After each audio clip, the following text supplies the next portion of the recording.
Yep. Hi, my name's Conrad. I've been with Lock Joint Tube for well over 20 years now, and this is our test station, mill base, training station. And first order of business is safety, side shields, earplugs, and take your jewelry off. If you drop one of these rolls on your ring, I guarantee it'll smash it. We'll have to cut it off. In order to get started here, we need to clean the mill base. So we'll start by wiping it down, get a little WD-40 on here. Some guys like to use the RP oil. RP oil works well. But if this surface is clean, the outboard stands will slide much easier. A little coating to slide it on. And let's get started. We're going to need a lockout tag out. Since we don't have anything offered for us, we're going to use it over there.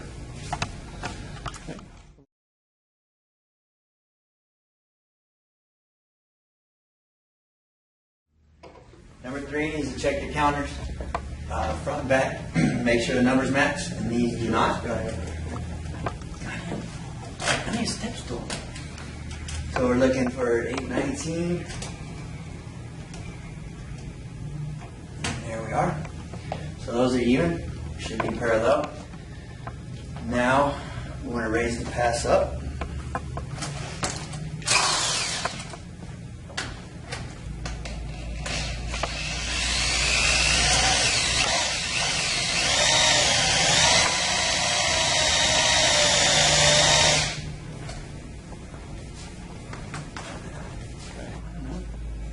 High enough for the new rolls to fit on. Alright, then we're going to loosen up the outboard stands. You'll have to hit it with a hammer.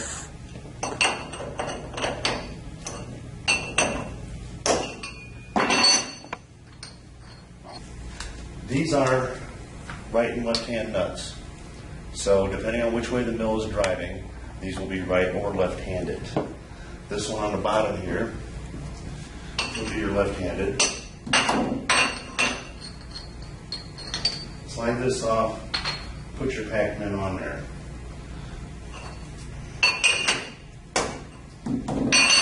Right-handed nut on the top. These are called a C-washer or a pac-man, whatever you prefer. And you'll find a place for these, it doesn't really matter. Alright, now the order of business is to get this outboard stand off. We gotta loosen up the base bolts.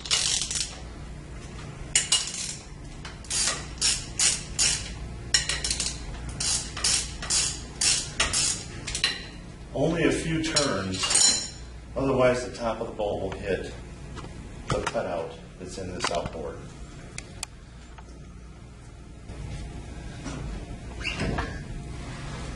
Much better.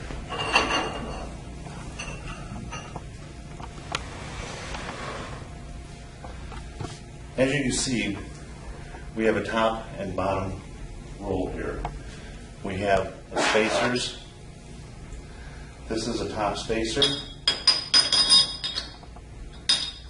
and your bottom spacer.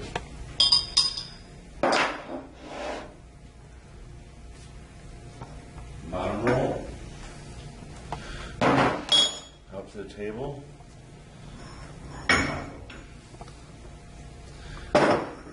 Out to the table. You got a back spacer and a back spacer. There's back top and bottom, front top and bottom. They are both marked on the outside edges. They'll be inscribed here for you.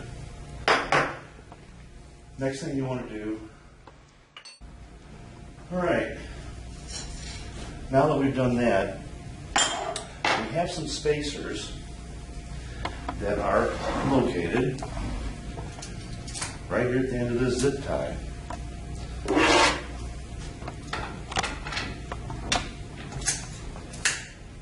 Spacer,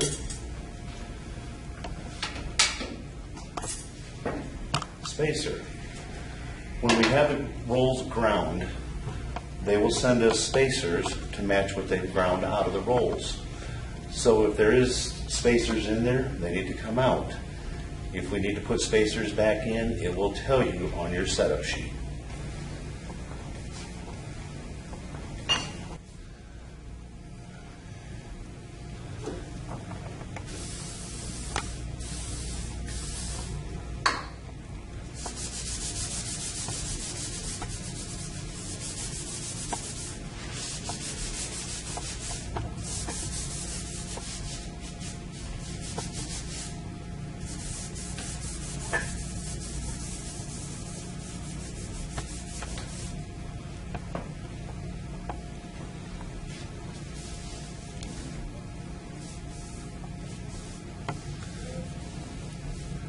Inspect your cups. Make sure that there's no rust in here. If there is, go to WD-40, Scotch Brite, get it cleaned out of there.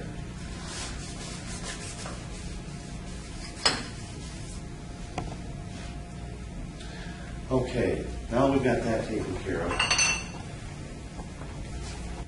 Okay, we inspected these shafts. I'm not feeling anything in the bearing. I've got no shake, no tilt, no shake. Feels pretty good. Otherwise, you might have a bearing that was bad, or you might have a little bit of wobble in here. If there is, call maintenance. We'll come out, we'll check it out, we'll see what you got going on. All right. Before we can put these back on, we've got some anti-seize here. Made by Amcol, does a real good job. If you take this and you get some in it,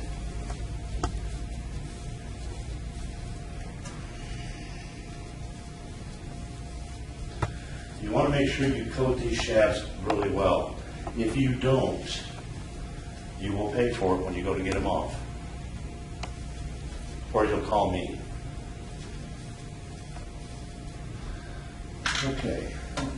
And also, putting some in the back of these cups to push it on through into here is always a good thing.